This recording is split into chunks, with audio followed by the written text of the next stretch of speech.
आज के वीडियो में बात करने वाले पावर स्टार पवन सिंह और सलमान खान के बॉडी के बारे में। तो वही सलमान खान के बॉडी को तो आप लोगों ने देखा ही होगा किस प्रकार उनकी बॉडी को लेकर ट्रोलिंग की जाती है। वही पावर स्टार पवन सिंह ने अपनी एक जिम की फोटो शेयर की है और एक झलक मात्र से काफ़ी लोगों के मन में सवाल खड़े कर दिए हैं। जैसे सलमान खान की बॉडी है, उनके वजन को लेकर काफ़ी ज़्यादा ट्रोल किया जाता था, तो कमबैक लेके आते थे कोई एकदम धाकड़ बॉडी अचानक से बना के और सोशल मीडिया पर डाल देंगे ताकि जितने भी ट्रोलर्स हैं उनका मुंह जबान बंद हो जाएगा।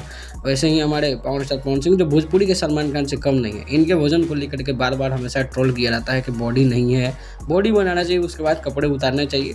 लेकिन पवन सिंह कभी कभी जोश जोश में स्टेज पे कपड़े उतार देते हैं जिसमें उनकी तरह से वजन और फैट दिख जाता है। खैर, उस सब को ट्रोलिंग का जवाब देने के लिए पवन सिंह ने ऐसा फोटो शेयर किया है और ऐसे प्रोजेक्ट पे काम करने जा रहे हैं कि सभी लोगों की मुंह बंद हो जाएगी। इसके पहले जो है एक नई मूवी आ रही थी काला माटी करके, उसके लिए बॉडी बनाए थे पावर स्टार पवन सिंह और इसका फोटो शेयर किए थे। तब भी उस समय कुछ ट्रोलर्स का मुंह बंद हुआ था। और अभी फिलहाल एक नए प्रोजेक्ट पे काम करने वाले हैं, बहुत बड़ा प्रोजेक्ट है, उसका नाम अभी सामने नहीं आया है। उसके लिए पवन सिंह ने एक बॉडी की फोटो डाली है अपनी। इसको देख के आपको क्या लगता है? क्या इसको देख के ट्रोलर्स जितने भी जो ट्रोल करते हैं वो खाना पीना छोड़ने के लिए काफ़ी है ये फोटो?